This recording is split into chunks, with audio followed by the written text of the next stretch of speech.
boa tarde a todos. O tema está aí, Allan Kardec, um homem à frente do seu tempo. Uma vez eu ouvi de uma pessoa espírita que ele achava que Allan Kardec já estava ultrapassado. Eu pergunto para vocês acham que o Allan Kardec está ultrapassado? Mas será que Allan Kardec é de fato estudado, compreendido? Isso é uma coisa para se pensar. Então eu preparei essa palestra justamente para isso, para a gente ver que ele, na época dele, já estava à frente do seu tempo. Muitas das coisas que ele pesquisou, muitas das coisas que ele colocou na doutrina, demonstravam uma capacidade do ser, da pessoa, além do normal. Muitas das coisas que ele apresenta na doutrina são modernas até hoje. Muitas coisas, que são discutidas hoje em dia na sociedade, se você olha o conteúdo que existe na doutrina, você vai ver que tem toda uma base, e essa base está lá. Nós estamos falando do século XIX. Então, para mim, e eu espero poder demonstrar isso para vocês nessa palestra, para mim ele está mais atual do que nunca. E na verdade está faltando mais entendimento do conteúdo de Kardec, para que a gente possa de fato ter uma doutrina, ter uma base doutrinária firme. Eu fico pensando às vezes, se o Kardec não tivesse a cabeça que ele tinha, as ideias que auria na época, se ele conseguiria de fato organizar a doutrina como ela foi organizada. Porque se ele não fosse coerente, se ele não fosse crítico, se ele não fosse corajoso e não fosse capacitado, tudo com C, coerente, crítico, corajoso, capacitado, o bom senso em pessoa, talvez coisas nós não estaríamos vendo hoje. Talvez ele abrisse mão de determinadas ideias, porque elas seriam contrárias às suas ideias. E é isso que a gente vê hoje em dia na doutrina. Muitas pessoas são contrárias a determinadas ideias, então elas fecham-se, elas não dão condições de aquelas ideias virem até elas e elas poderem de alguma forma considerá-las, para quem sabe até modificar as suas ideias. E ele teve essa capacidade. E é isso que a gente vai ver agora, tá bom? Vamos começar primeiro ligando o negócio, que eu desliguei. Vamos pensar aqui, entender o pensamento do professor Revile. Esse aí é o Allan Kardec, gente, com 24 anos de idade, eu acho. Então, estes pensamentos que eu vou trazer aqui não são do Kardec, são do professor Revile. E estão contidos nesse livro, livro Plano para Melhoramento da Instrução Pública, que foi publicado em 1828. Ou seja, o livro, quando ele publicou, ele tinha 24 anos de idade. E foi muito antes, mas bem muito antes de conhecer a doutrina. Vamos ver a ideia que ele já tinha sobre essas questões de educação, principalmente. A educação é a arte de formar os homens, isto é, a arte de neles fazer surgir os germes das virtudes e reprimir os do vício. Então, se você quer por exemplo, explicar para pessoas o que é educação, está aí. Educar é isso aí, é formar os homens, fazendo com que se reprimam os vícios, tá certo? E que surjam as virtudes. Isso é educar. Os meios apropriados para educar a juventude constituem uma ciência bem distinta, que se deveria estudar para ser educador, como se estuda medicina para ser médico. Então, olha a importância que ele estava dando para o educador. Nós estamos falando em 1828. O que vocês acham dessa ideia aplicada em 1828 com o que se é aplicado hoje no Brasil? Não é uma ideia à frente do seu tempo? E à frente, inclusive, do nosso tempo? Que não se pode esperar obter um bom sistema de educação e, por consequência, uma boa educação moral, senão quando se tiver uma totalidade de educadores que compreendam verdadeiramente o objetivo da sua missão e que tenham as qualidades necessárias para cumpri-la. Então, ser educador, é algo que vai além, é algo que precisa de vocação, e não simplesmente, vou ser educador porque não tenho outra opção, tá certo? Bom, então esse aí era o pensamento do professor Revile, em 1828, quando ele tinha 24 anos de idade, o que já demonstra por esses pensamentos que ele tinha uma mente privilegiada, tá certo? Bom, agora nós vamos entrar na fase Kardec, ou seja, aquele professor que depois descobre a doutrina, e aí ele, com base naquilo que ele estava descobrindo, ele começa a fazer uma série de questionamentos para criar a base da doutrina. E se não fosse ele, aquilo que eu já falei para vocês, a coerência, o bom senso, a criticidade, a coragem e tal, talvez a doutrina não tivesse a amplitude que tem, ficasse limitada. Mas graças a essa capacidade dele, ele conseguiu, criar uma doutrina que tem uma base que até hoje se sustenta e é moderna. Para entender, nós vamos ver o contexto histórico da época, tá bom? Só para a gente se situar, para a gente até ver a capacidade que tinha o professor Revile. Não havia luz elétrica na época dele. Já se conhecia eletricidade, mas não tinha luz elétrica. Quer dizer, os primeiros experimentos surgiram só em 1879. Quando ele publicou o primeiro livro foi em 1857. Quando ele teve contato com os espíritos foi em 1854. Então vocês imaginem um homem sem luz elétrica, na base da vela, estudando e...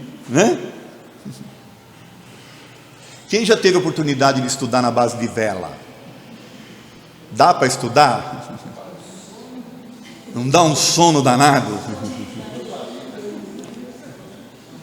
Não havia computador. Os primeiros computadores, o ENIAC, que era do tamanho desse andar aqui, a base de válvula, foi em 1946. Então, sem luz elétrica e sem computador, e em 3 anos de trabalho, ele tem condições de apresentar o Livro dos Espíritos, organizar tudo.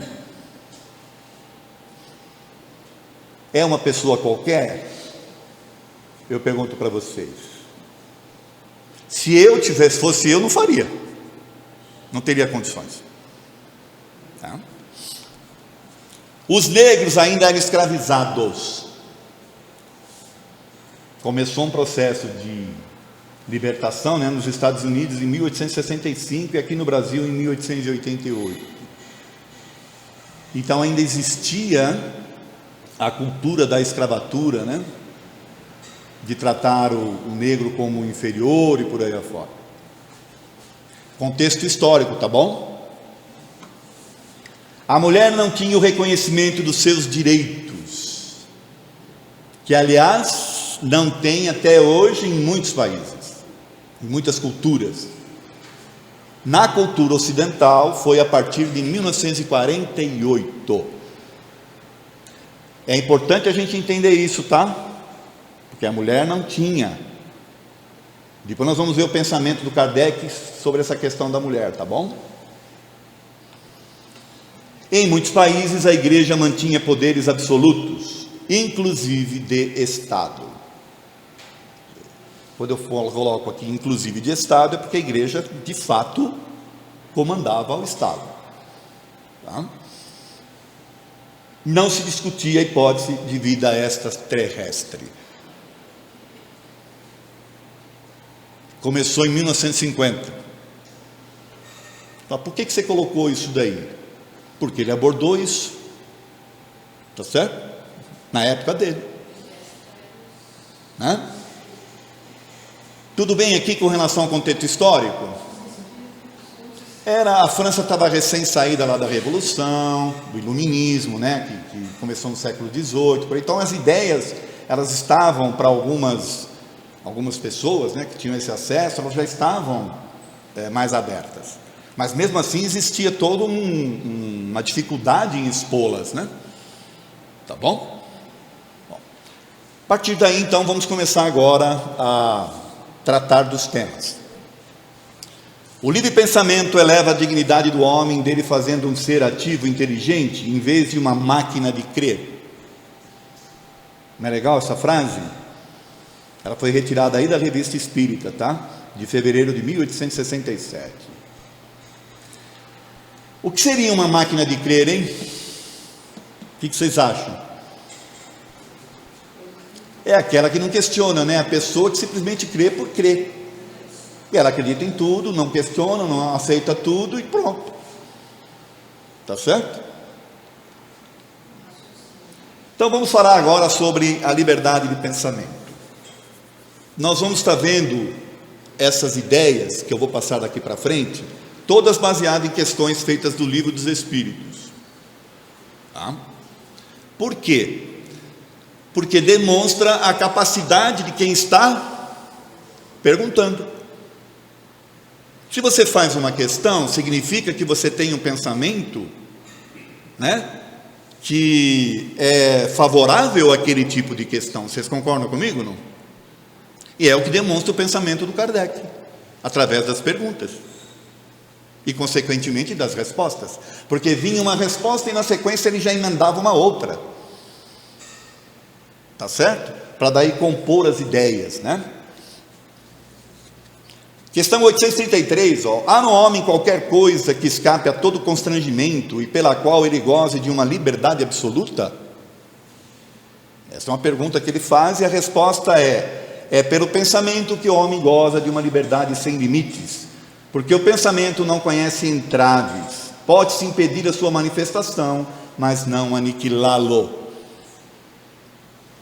Então, nós somos livres para pensar. Vocês sabiam disso? E eu pergunto mais uma vez, será que somos de fato livres? Ou ainda somos direcionados? Até que ponto eu tenho essa capacidade de ser livre no meu pensar e de expor? Eu posso até pensar, mas e expor? Eu tenho condições? Para pensar, tá certo? Vocês são livres para pensar. Sobre a diversidade das raças humanas. De onde vêm as diferenças físicas e morais que distinguem as variedades de raças humanas da Terra? Ora, para fazer essa pergunta, que tipo de ideias ele tinha? Vamos ver a resposta? Do clima, da vida, dos costumes. Dá-se aí o que se dá com dois filhos de uma mesma mãe, que educados longe um do outro e de modos diferentes, não se assemelharão em nada quanto ao moral. Então vocês querem entender por que existem diferenças raciais, ou diferenças das raças, diferentes usos e costumes? É em função, né, da forma como as pessoas se socializam no mundo. E eu acho essa resposta interessantíssima. Mas vamos dar sequência, O ser humano surgiu então em muitos pontos do globo? Lembra qual era a ideia que se tinha premente na época? Ainda se pregava a ideia do Adão e Eva? Sim, em diferentes épocas, o que também constitui uma das causas da diversidade das raças. Depois, dispersando-se os homens por climas diversos e aliando-se os de uma aos de outras raças, novos tipos se formaram. Essas diferenças representam espécies distintas? Opa! Então são espécies de homens distintos? A pergunta. Certamente não, pois todos pertencem à mesma família espiritual. As variedades do mesmo fruto, acaso não pertencem à mesma espécie? Eles respondem e te jogam uma outra questão. Há presentemente raças humanas que diminuem. Chegará um momento em que desaparecerão da face da terra? O que vocês acham? É verdade, mas outras tomarão o seu lugar, como outras tomarão os de vossa um dia. Um dia nossa raça, da forma como nós conhecemos, vai deixar de existir.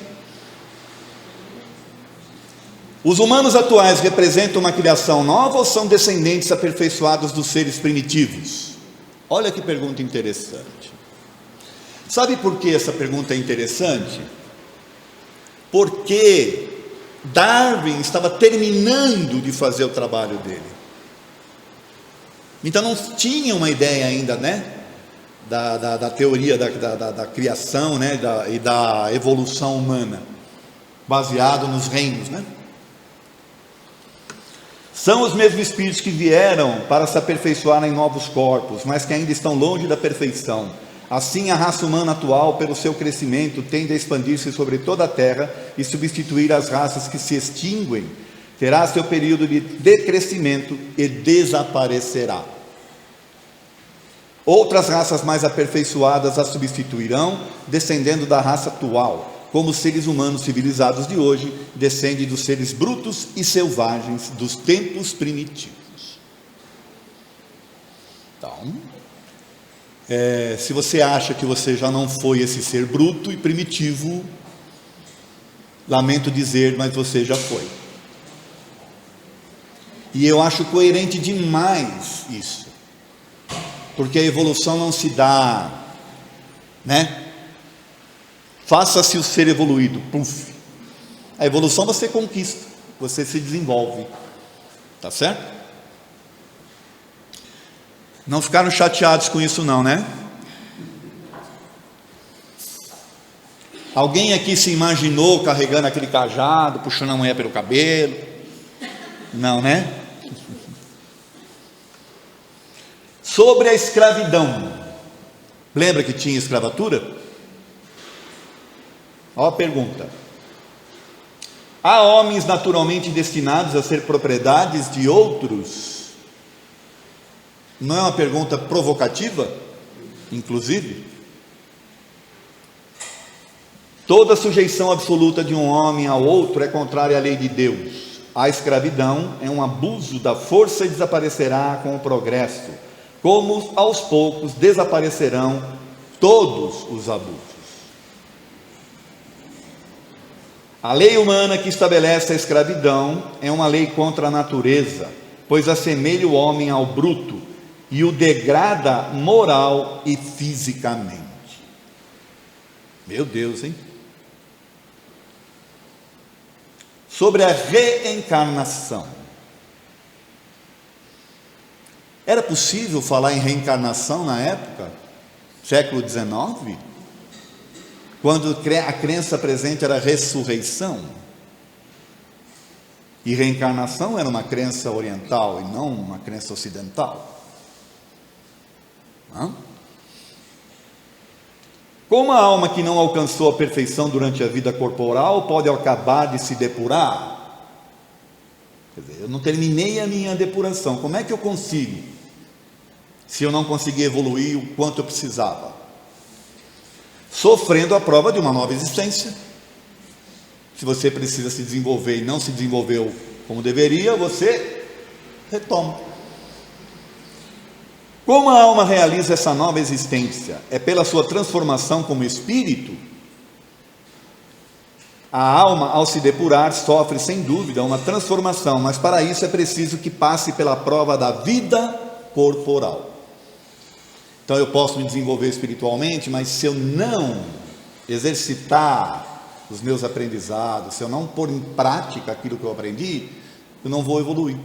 E isso eu faço na vida corporal. A alma tem, portanto, que passar por muitas existências corporais. Opa! Sim, todos nós temos muitas existências.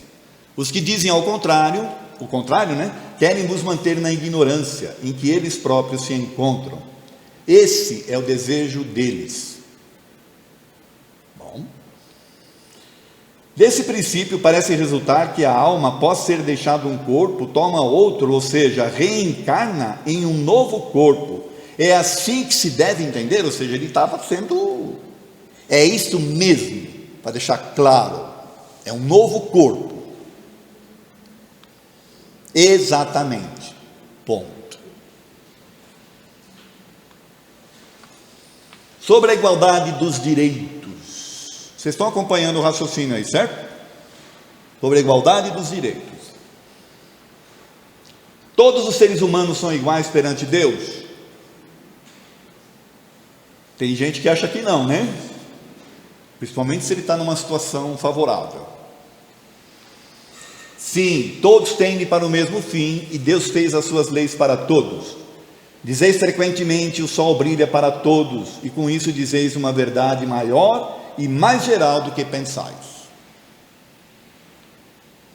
Todos são submetidos às mesmas leis naturais, nascem com a mesma fragilidade, estão sujeitos às mesmas dores, e o corpo do rico se destrói como o do pobre.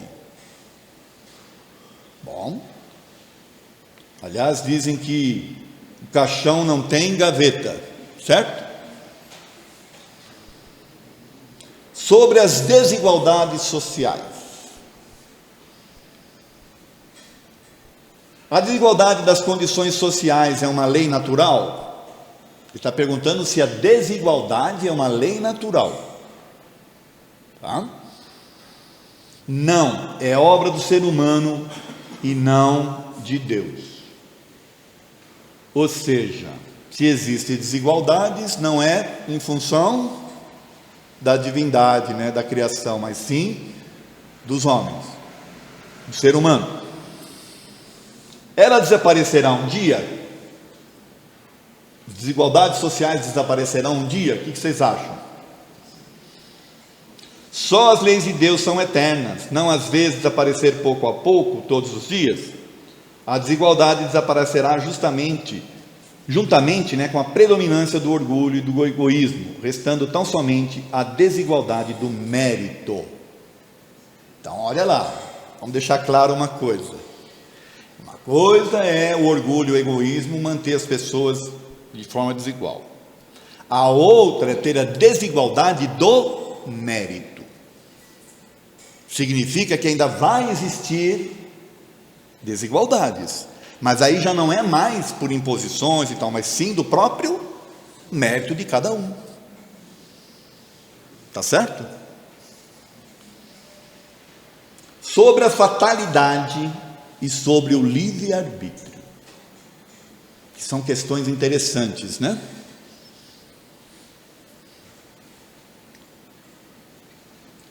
A fatalidade nos acontecimentos da vida, conforme o sentido que se dá a esse vocábulo, quer dizer, todos os acontecimentos são pré-determinados, e, neste caso, quem vem a ser o livre-arbítrio? Então, muita gente acredita no seu destino. É destino. Porque Deus quis assim. Porque é assim. Será que é isso? E como é que fica o livre-arbítrio? A fatalidade existe unicamente pela escolha que o Espírito fez ao encarnar das provas para enfrentar. Escolhendo-as, instituiu para si uma espécie de destino, que é a consequência mesmo da posição em que vem achar-se colocado. Então, sabe o grande momento que você exerce o seu livre-arbítrio? Qual é? É antes de encarnar, ou de reencarnar. Porque lá você, de posse de uma consciência mais ampla, você vai fazer as escolhas adequadas a você. Porque muitas pessoas questionam isso, mas a gente não tem tanto livre-arbítrio assim. Tem sim, porque o grande momento foi antes, segundo os Espíritos estão falando aqui, né? Falo das provas de natureza física, porque no tocante às provas morais e às tentações, o Espírito, conservando o seu livre-arbítrio sobre o bem e o mal, é sempre senhor de ceder ou resistir. Então, as escolhas ainda continuam sendo nossas. Eu gosto muito, não é da época de vocês, só de alguns aqui, o desenhinho do Pica-Pau. Alguns riram, então significa que já assistiram. Pica-Pau, quando tinha que fazer alguma maldade, que ele só fazia maldade na verdade, vinha o anjinho, não faz isso aí, ou então vinha o diabinho e o que ele estava fazendo ali? Escolhendo. E normalmente o Pica-Pau só tendia para o lado do diabinho. É mais ou menos isso que acontece conosco. E é assim que nós crescemos, que nós nos desenvolvemos. Tem gente que acha que a gente se desenvolve só fazendo as coisas certas, quando na verdade o maior desenvolvimento se dá quando você faz alguma coisa errada e reconhece seu erro, porque é aí que você se transforma. Isso é para pensar, tá bom? Um bom espírito, ao ver o fraquejar, pode correr em ser auxílio, mas não pode influir a ponto de subjugar a sua vontade. Um espírito inferior pode abalá-lo e assustá-lo, mas a vontade do encarnado não fica, por isso menos, livre de qualquer entrave. Então aquela ideia de que o mentor vai fazer as coisas para a gente, esquece.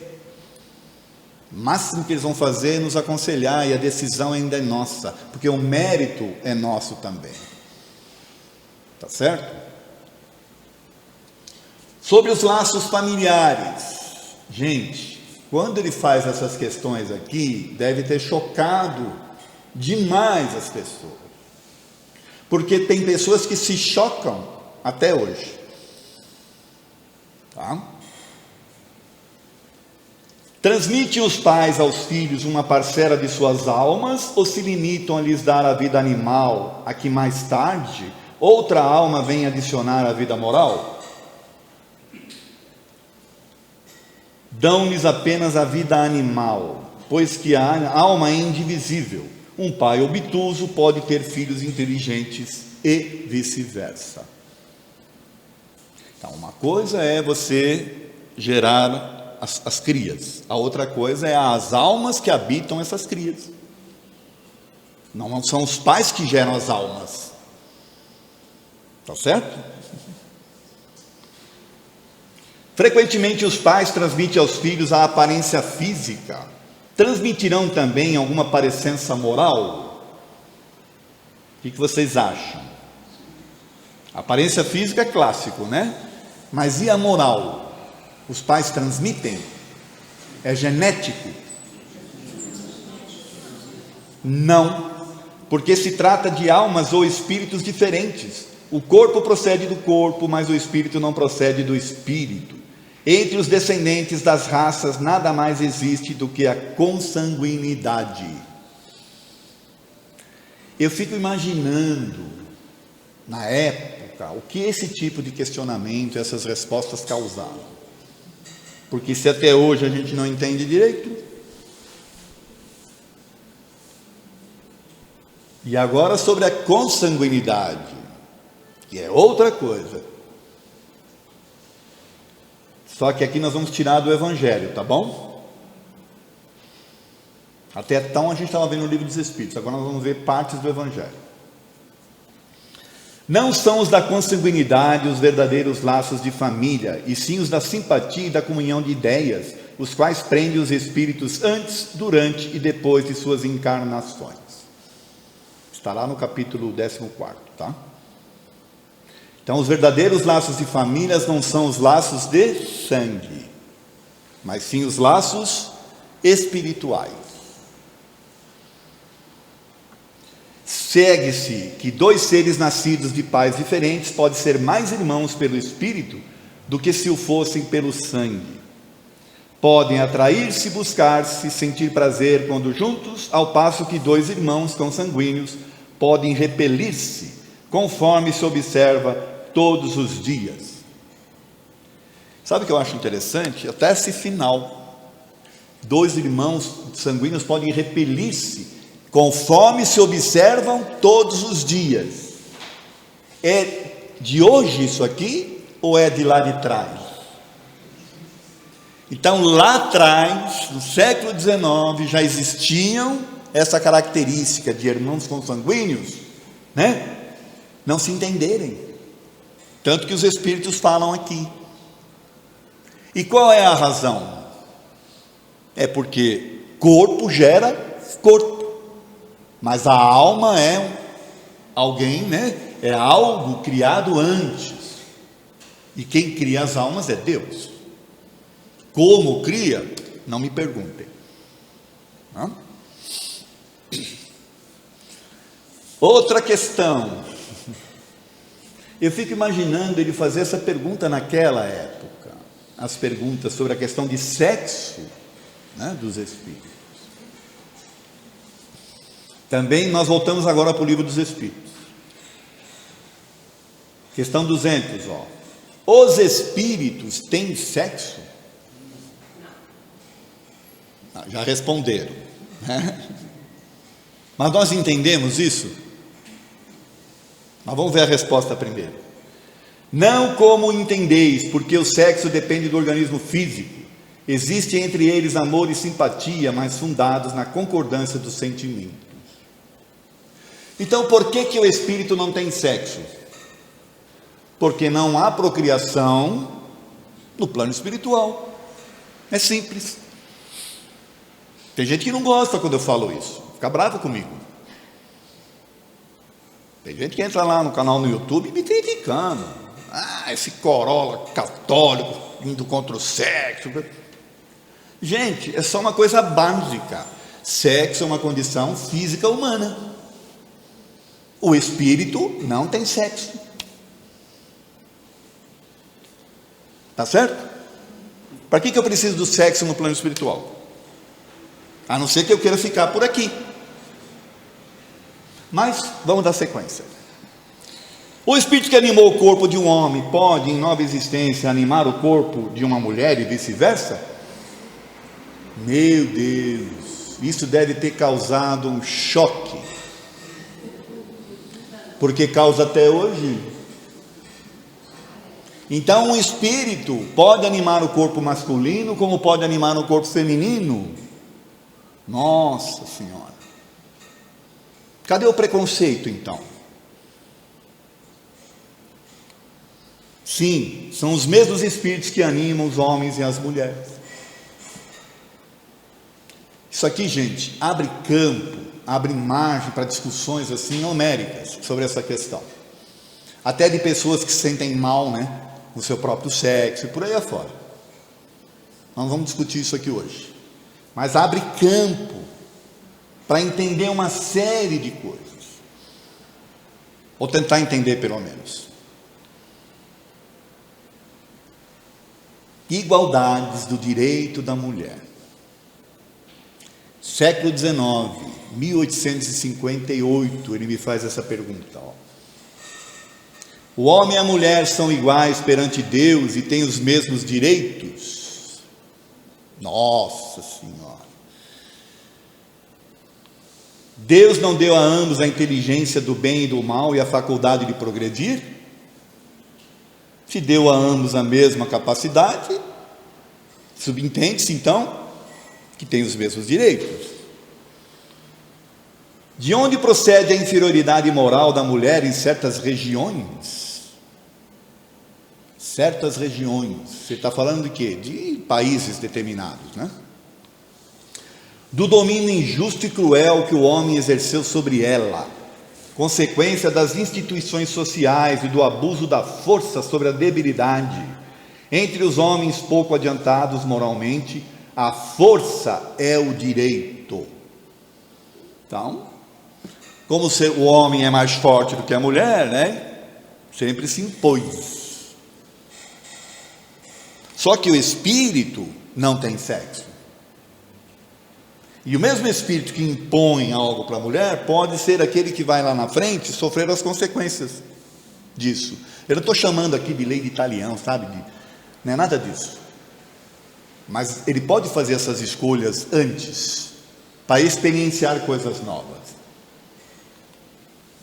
As funções da mulher na natureza têm tanta importância quanto as conferidas ao homem? O que vocês acham? Sim, e até maior. É ela quem lhe dá as primeiras noções de vida.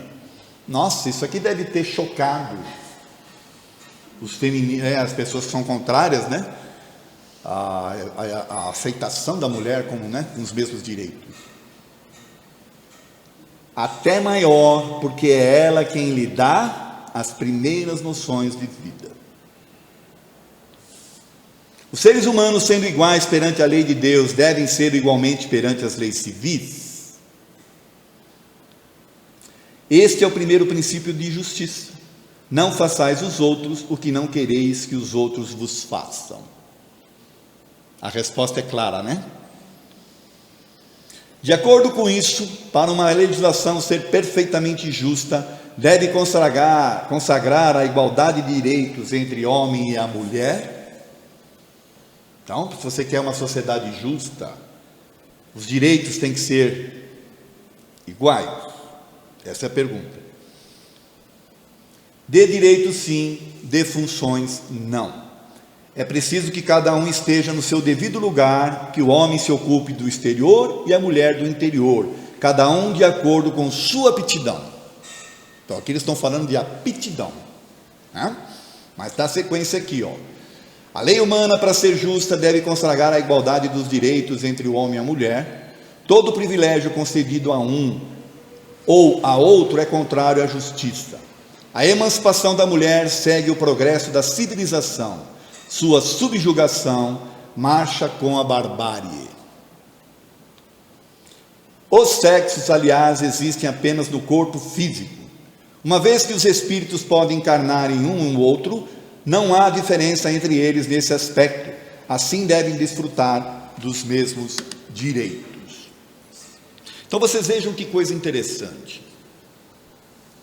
Você pega o Kardec, você lê sobre essas coisas aqui, que ainda até hoje não é entendido, e aí você pega alguns livros que estão no meio paralelo, né, ao movimento espírita do Brasil, de médios, de alguns espíritos que são respeitados, e aí eles colocam a mulher como sendo subjugada ao homem.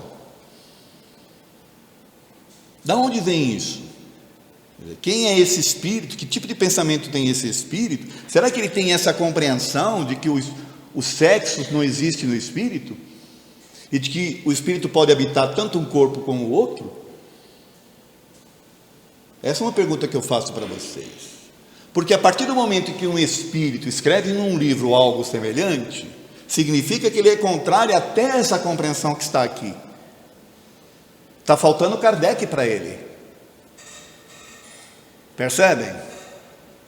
Isso é só uma constatação, tá? É só uma observação que eu estou fazendo, para que na hora que a gente for ler as obras adjacentes, as obras paralelas, a gente leve em consideração isso. Nem todo espírito que escreve também entende Kardec, tá? Kardec era à frente do seu tempo naquela época, ele é à frente do seu tempo até hoje, principalmente nesses quesitos aqui.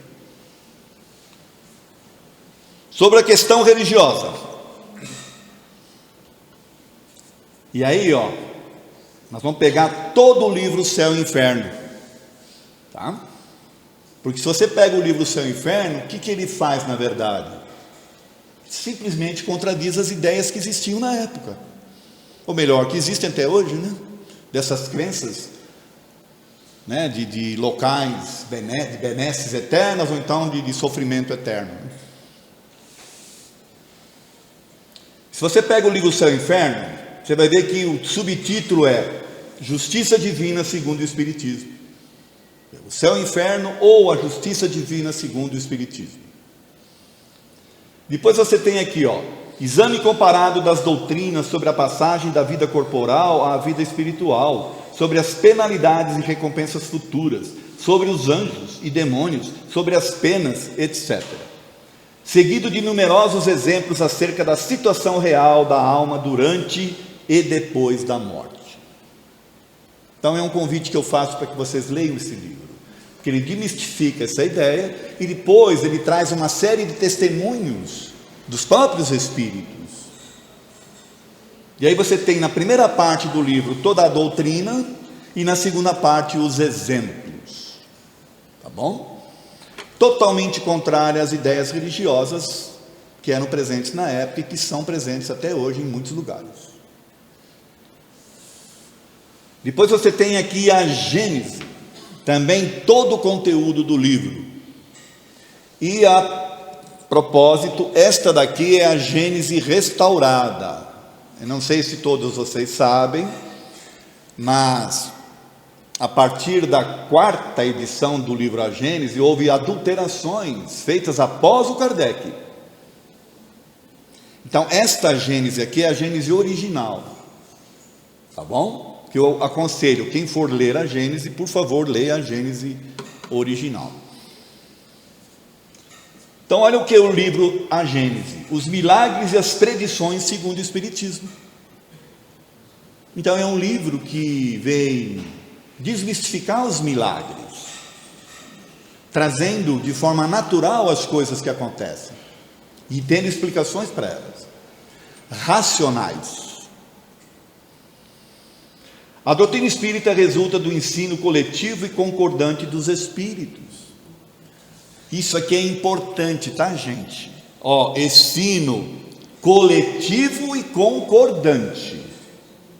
Significa que se tem um espírito que discorda, então vamos deixar de lado.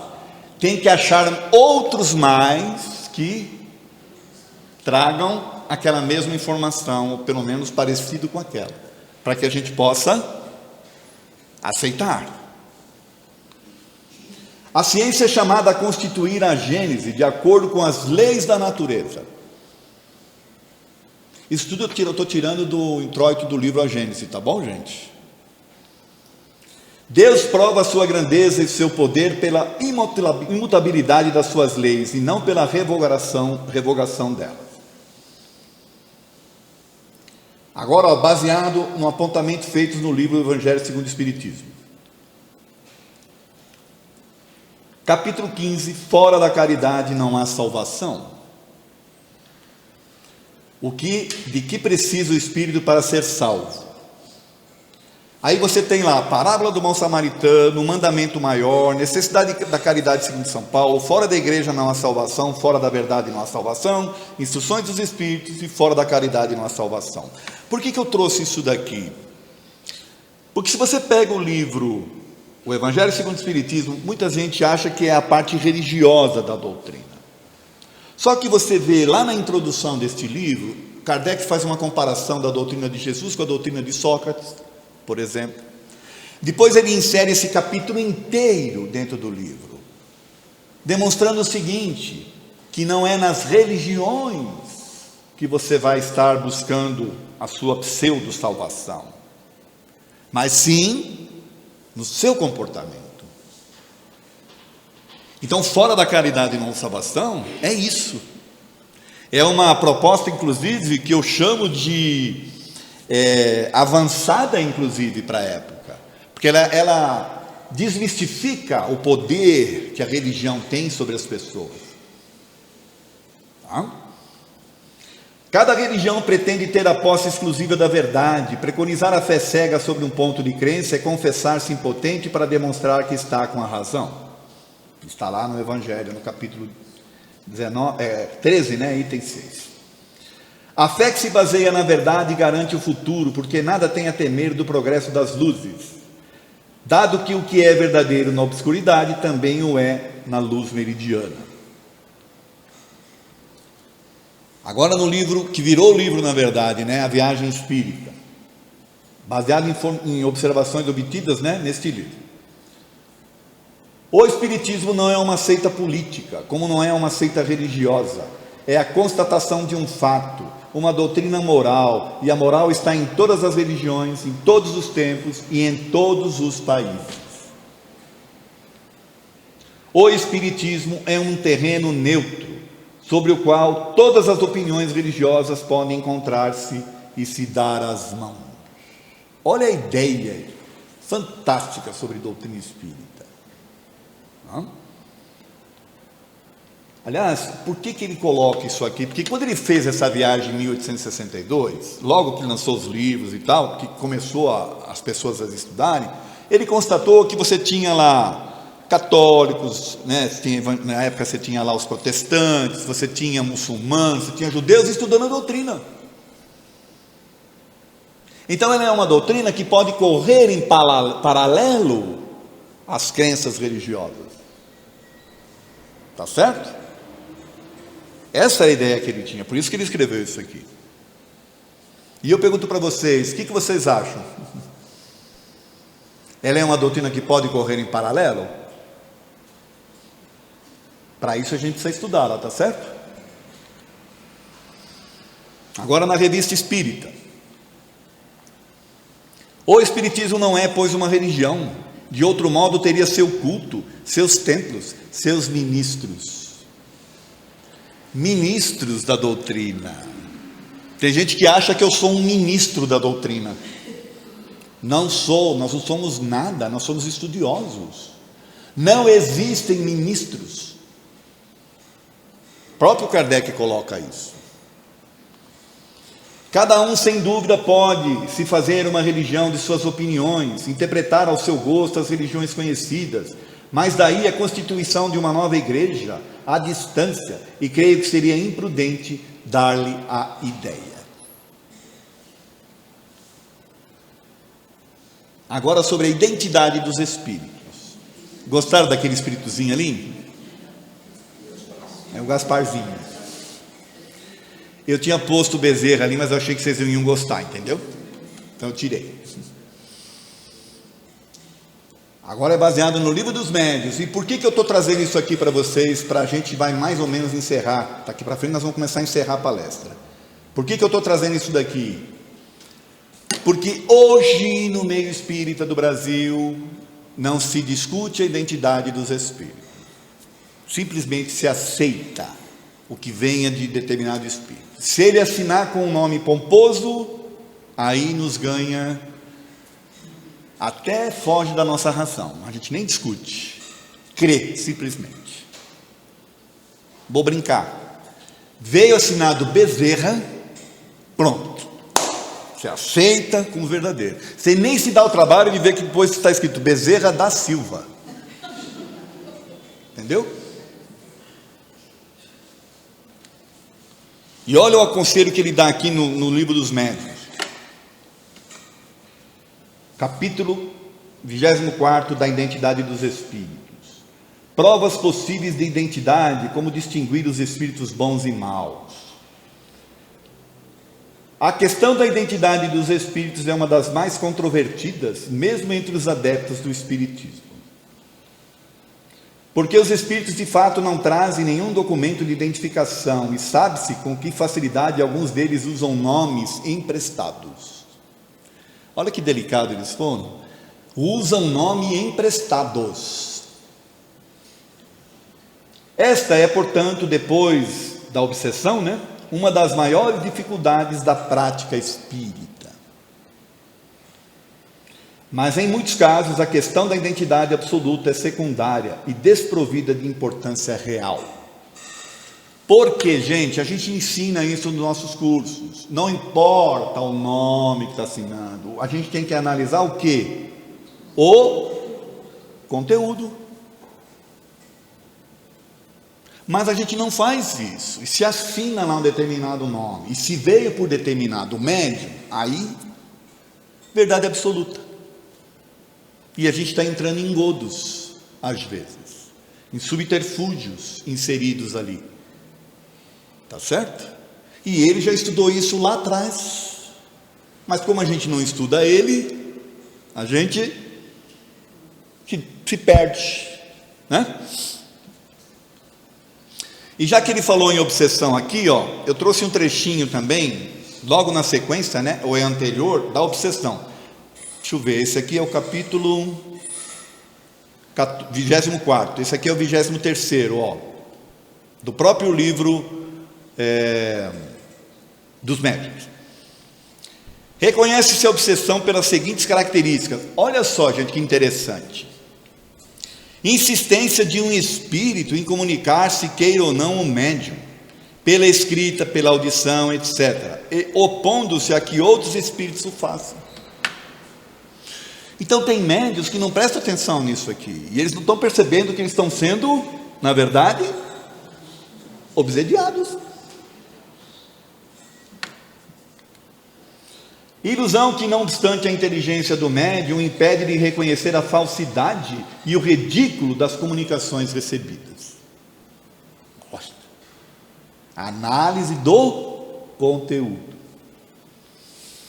Crença na infabilidade e na identidade absoluta dos espíritos que se comunicam e que, sob nomes respeitáveis e venerados, dizem falsidades ou absurdos. Voltando a essa questão aqui da ilusão, vocês têm ideia da quantidade de mensagens que eu recebi de entidades indo contrárias à nossa mudança para esse prédio? Tem ideia ou não? Não foi uma, nem foi duas, foram várias.